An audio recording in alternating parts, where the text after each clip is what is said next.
Good afternoon. I'm Lisa Neal. Welcome to Twins and Needles. This is the park outside my house because this gown is so big. I wanted to be able to show you guys it in nature.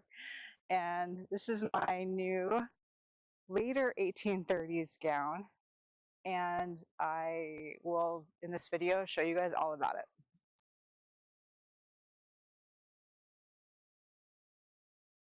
Are we rolling? Okay, so this gown is, as you may have noticed if you're into fashion history, not made with an 1830s print. It is made with an 18th century print reproduction by Burnley and Trowbridge. I believe they do not have in stock right now, but when they issued this reproduction, I snapped up 7 yards of it immediately because I was like, I just have to have a dark grounded chintz. Sat in my stash for a few years, quite a few years, and then basically I have to admit the Nosferatu movie came out. I really loved Eleanor Hutter's dresses and gowns, and I mentally went through all the fabric I had that would be the right weight and general look, and this was the closest thing that I had available to me. And so that's why I made this. I was inspired specifically by how much I loved the details of a period that, when I hadn't seen this film, I'd always thought it was kind of silly. You know, these giant like pool floaty arm puffers, and you know the skirts are wide but not as wide as I normally like, and the bodices tend to be a little higher than I typically prefer to wear. And so it really took this film to show me how pretty and elegant and dramatically beautiful these styles and silhouettes could be. And so for me, breezed through this in the sense that it took me about a year from deciding to make it to wearing it, partly because I ended up drafting the sleeves myself from the Workwoman's Guide. Originally, I had bought a couple of patterns, and I tried those sleeves, and I didn't like any of them. And then I was trying to drape one, and that wasn't working. And then finally, my friend, who's a historic tailor, told me, just draft it. You can draft this. I was like, no, I don't. Where am I going to find a draft for this? And he says, well, Workwoman's Guide, don't you have a copy of that? And the best part about that is I literally had a copy in my bag. I ran upstairs and got it. And I was like, Neil, I brought my travel copy of Workwoman's Guide. And his reaction was, you have a travel copy of Workwoman's Guide?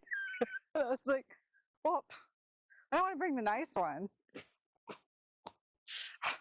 So a little bit too into books sometimes. But so I had already made the puffers from a pattern that I will link.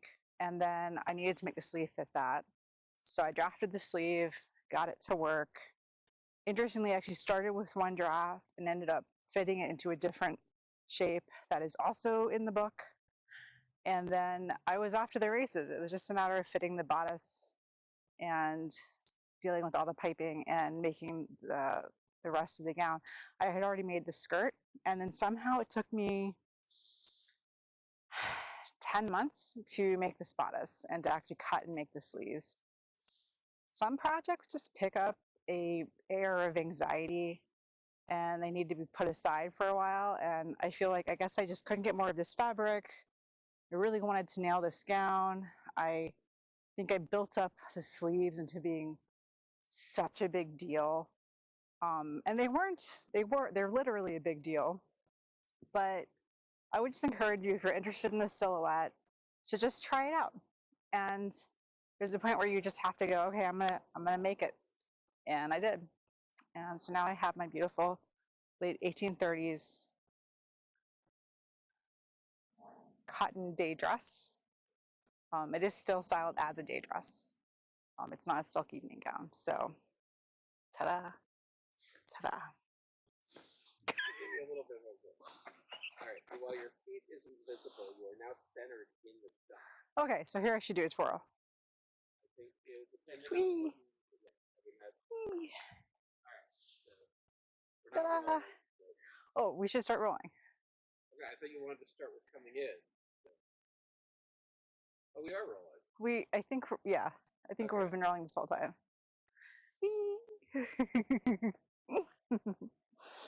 And then I'm gonna go and come back, and then we should go for a walk.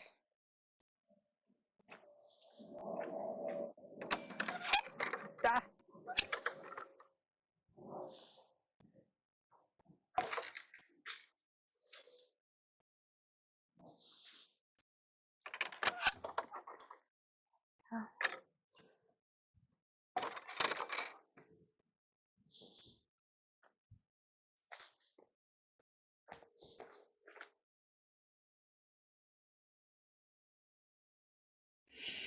So unfortunately, we didn't have the mics on for this piece, so we didn't capture the hilarity of my screaming laughter as we got this on for the first time. But the thing with these gowns, at least with this specific really large plumper, is that you have to put your arm in the sleeve and the plumper at the same time. If you have the plumpers on and then try to get the sleeve on, it doesn't work because the arm's eye is much, much smaller than the circumference of arm plus plumper, but it's just about the size of just the plumper as it's kind of rolled up.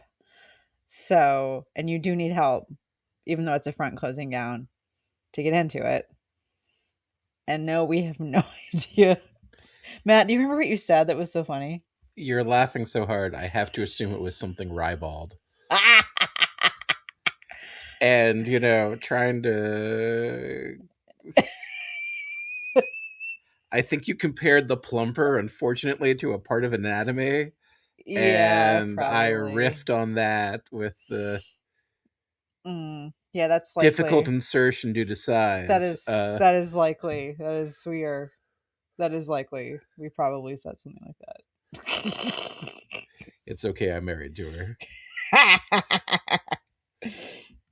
So I'm laughing so hard in here. I assume you had to say something about how you couldn't handle the term plumper.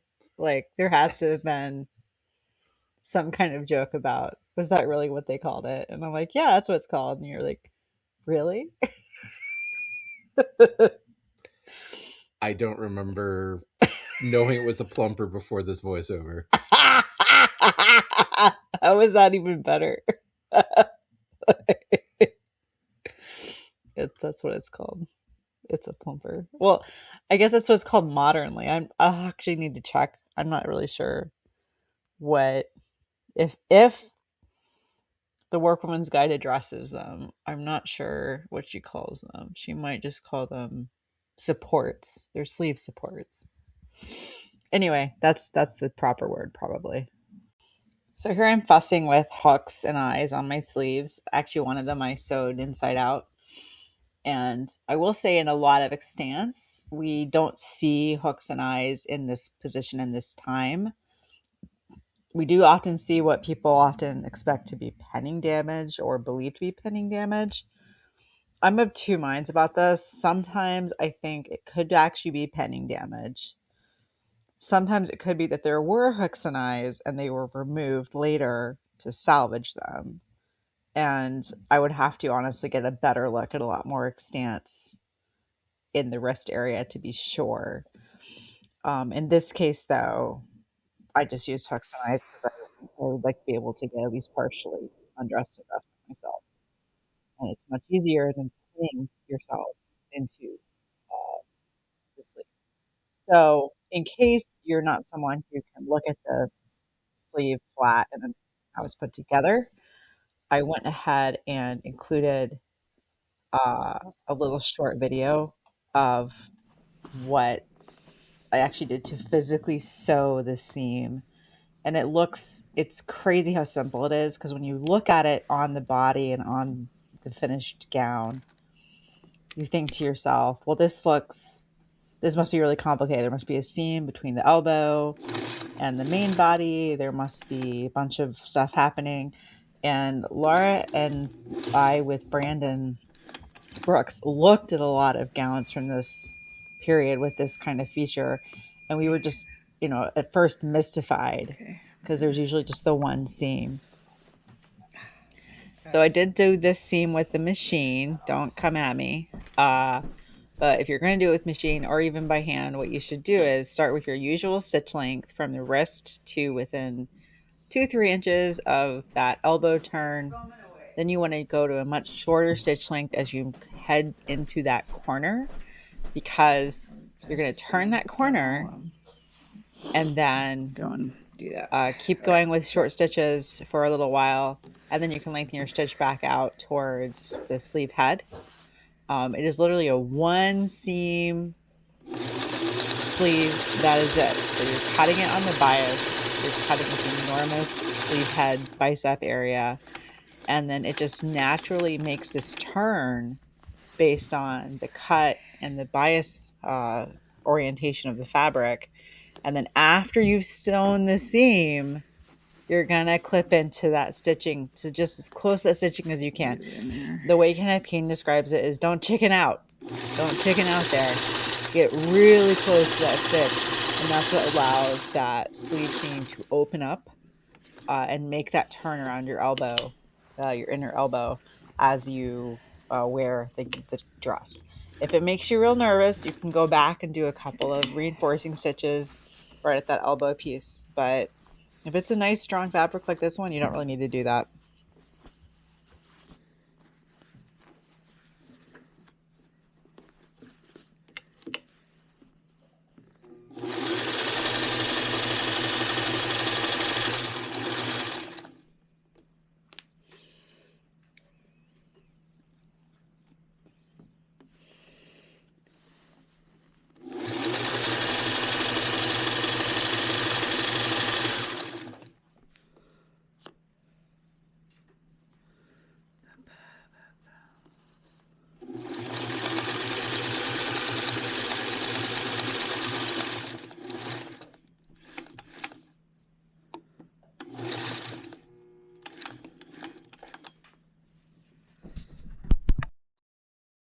And now I'm going to do the outro.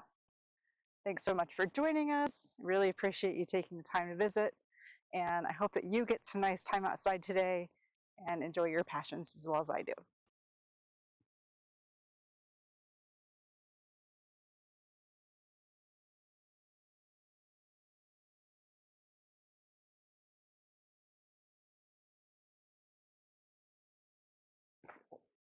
What?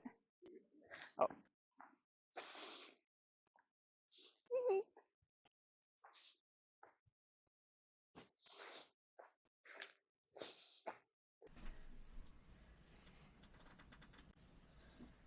Now you need to take the center back and gently,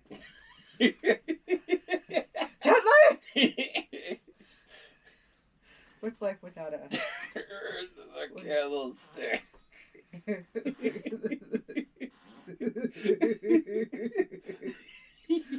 Oh, gently.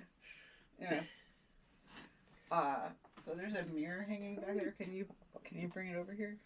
Leave her little tum trouble alone. Where's it hanging? On the back of the door. Alright. The mirror. What's behind the broom? I need it to help me pin this closed. I'm not gonna make you pin this closed. Dun, dun, dun, dun, dun, dun, dun, dun. Okay, other side, same thing. Is there a wrinkle here? Is there not a wrinkle? Ooh, take a picture. Maybe there's not a wrinkle. Maybe it's just on the right.